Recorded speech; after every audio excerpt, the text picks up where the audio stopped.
Hello and welcome to Reading in Bed Extracts with me, Amanda Steele. And this episode I'm going to be reading an extract from a Christmas book, and it's called Diamonds and Deception. It's a Christmas cozy novella written by Campbell, and the blurb is: Nurse Juno is looking forward to some festive downtime in the seaside town of Fareport Cove when shocking theft gets in the way. The Christmas season turns out to be anything but relaxing when thieves swipe a priceless necklace from under her patient's nose. It's no surprise when big-hearted Nurse Juno tries to help by stepping in to help her distraught patient out. Juno is racing to beat the clock and find the necklace before Christmas Day, with the help of her best friend and local bookshop owner Kate. Who is behind the dastardly deception? Can Juno solve the mystery and get the diamond necklace back in time to save her patient's Christmas? Diamonds and Deception is a short prequel novella to the Nurse Juno Investigates clean, cozy mystery series. So here's the extract. Look, I love you, but I just can't get on board with meringue latte as a holiday drink. I pushed the mug away and sat back in my seat, gazing out of my window. My thoughts drifted back to my last patient of the day. I loved my job as an ER nurse, and even though it was Christmas, we were as busy as ever in the unit. I wanted to spend time with my teenage son over the holidays, so I'd done an early shift to earn a little time off. I'd also stayed late to settle a new patient, Mrs. MacArthur. She had been brought to us in a state of distress after hit in her head and was suffering from memory loss. But I was hoping that we could get her comfortable and back home to her family before Christmas Day. Kate leaned over the counter. But the meringues are like little mountain peaks, she explained. Would it help if I put little edible skiers on them? Kate, I say this with love, but no one wants meringue in their coffee. I tried to be constructive with my criticism.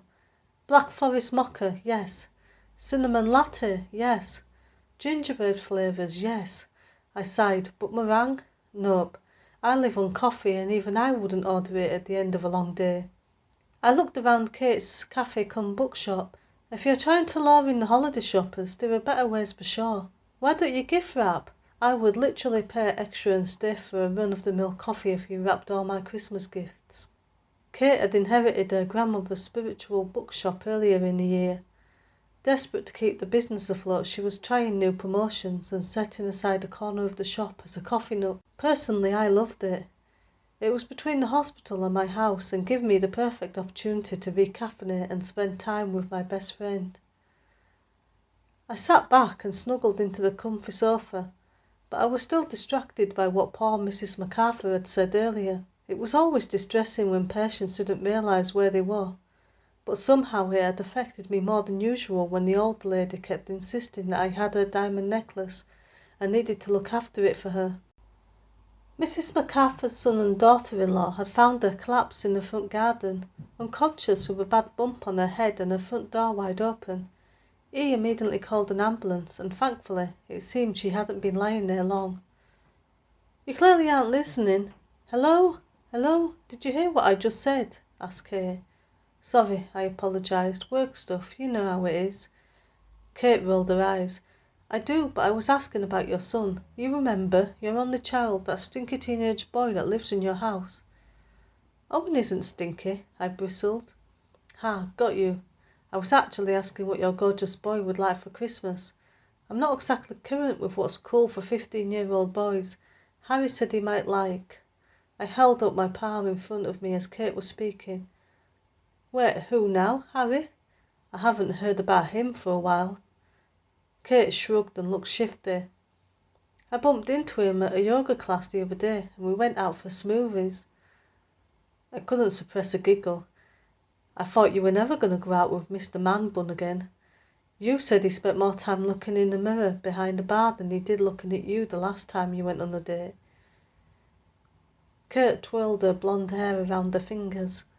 Maybe I was too hasty. I didn't judge Kate, but I was pretty sure that Harry would last as long as any of Kate's other boyfriends, which is to say about 3 weeks. She couldn't help it, but my gorgeous, funny, well-read best friend had an extremely low boredom threshold. The one thing that constantly held her attention was boosting business for the book nook. As Kate bristled off to serve a customer, my thoughts wandered back to Mrs. MacArthur. She had seemed worried about her finances, and I resolved to pass her concerns on to her son when I got to work in the morning. Her agitation over her necklace, combined with her own lack of memory of her fall, had me concerned that something was going on with her health that we just weren't seeing. Although only in her late 60s, she was still pretty confused about where she was and what was going on. But our fabulous doctors were running tests and were committed to getting her better. And that's the end of the extract. So if you'd like to read more, you can buy the book on Amazon, and I'll also include links so you can buy it, and I'll include a link to the website for the author so you can find out more about her. So thanks for listening, and tune in next week for another episode. Bye for now.